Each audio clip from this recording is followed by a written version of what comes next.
Olá, a aula de agora será sobre a colonização de Belém. Lembrando que na aula anterior falamos sobre a fundação da cidade a partir do Forte do Presépio, seguindo o projeto português geopolítico de defender a região de invasões estrangeiras, principalmente inglesas, francesas e holandesas, através de um projeto estratégico militar. Agora, a ocupação e colonização da região, este já foi um projeto bem mais audacioso e caro, consequentemente. Primeiro porque a região tinha uma baixa produtividade. Praticamente, importávamos tudo aquilo que consumíamos. Os principais centros fornecedores ficavam muito afastados e a rala população da cidade não justificava um deslocamento de mercadores para cá. A produção de algodão no Nordeste, assim como também da cana-de-açúcar, não vingaram nesta região. A cidade de Belém, então, teve que se contentar com a atividade extrativista, típica inclusive de toda a região amazônica. O extrativismo acabou sendo a nossa melhor saída. A região amazônica, florestal, tinha principalmente as drogas do sertão ou especiarias amazônicas. Para explorar esta atividade extrativista, precisávamos também de mão de obra. Os colonos não puderam dispor da principal mão de obra existente no Brasil, que era a de origem africana. O mercado de africanos, que era muito intenso e patrocinado por empresas portuguesas e europeias, e tinha o apoio da coroa, não chegava até nós tão facilmente. A quantidade de africanos que vinham para cá era muito pouca. Os poucos africanos que aqui chegavam, em sua maioria eram mulheres, idosos, crianças e doentes. E ainda chegavam a um preço exorbitante, praticamente inacessível à parcela pobre de colonos que aqui existia. Por isto, a utilização do elemento indígena, o nativo, tornou-se a nossa melhor opção. Contudo, para se escravizar o nativo, era necessário empreender guerra de conquista. E estas guerras acabavam sendo violentas e sangrentas, dizimando principalmente a população indígena. A população branca que aqui residia não era muito numerosa, mas os que aqui estavam, em sua maioria, eram militares, funcionários da coroa e algumas famílias de colonos. Com o passar do tempo, a presença religiosa também tornou-se bastante notável.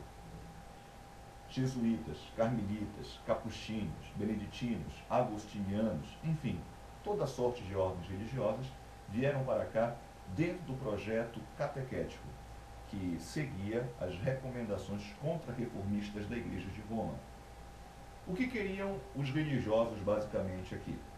Primeiro, recuperar seu prestígio, perdido com a reforma religiosa, recuperar patrimônio e recuperar fiéis, aumentar, portanto, o número de seus seguidores. A população nativa, que era pagã, gentia, tornou-se o principal alvo de jesuítas, carmelitas, beneditinos e outros. Para eles, a catequese desses indivíduos significaria a cristianização de novas almas. Essa cristianização, para ocorrer de forma satisfatória, precisava retirar o índio da sua tribo e levá-lo para as missões e aldeamentos, locais especializados para fazer a catequese. Nessas missões, os indígenas eram ensinados a língua portuguesa, as tradições católicas, eram-lhes ensinados também atividades como carpintaria, marcenaria, agricultura, cortes, costura, enfim. Algumas tarefas manuais, tanto para homens quanto para mulheres. A ideia era inserir esses indivíduos em uma sociedade dita civilizada, branca, europeia e cristã. Outro aspecto importante da missão jesuítica, ou da missão de outra qualquer ordem religiosa, era o fato de que estes indígenas deveriam passar 24 horas do seu dia lá, sendo ensinados, vivendo afastados de sua tribo. Inclusive, muitos indígenas que eram seduzidos a sair de suas tribos e irem para as missões eram também estimulados a destruírem as roças e colocarem fogo também em suas cabanas quando saíam de suas tribos, para evitar que eles quisessem voltar para aquela tribo. Assim, o elemento indígena catequizado ficaria completamente ligado aos jesuítas, aos carmelitas, aos capuchinhos. Contudo, o elemento colono também se ressentia de mão de obra, como falamos anteriormente, e o elemento indígena tornava-se a sua melhor opção. O problema é que, enquanto os jesuítas catequizavam os indígenas, o colono não podia se utilizar desta mão de obra. Na realidade, jesuítas e colonos disputavam o elemento indígena. O jesuíta tentando levar o indígena para as missões e aldeamentos, o colono aprisionando e levando para a escravidão. O índio ficava, então, definitivamente entre a cruz e a espada. A cruz da colonização e catequização, a espada da colonização e escravização. Outro ponto que merece destaque nesse processo catequético é a posição oficial do Estado português. Na realidade, a coroa portuguesa possuía uma legislação para a questão escravista indígena. O problema é que a legislação ela era muito confusa. Ora, ela proibia a escravização do indígena. Outra hora, ela permitia a escravização do indígena.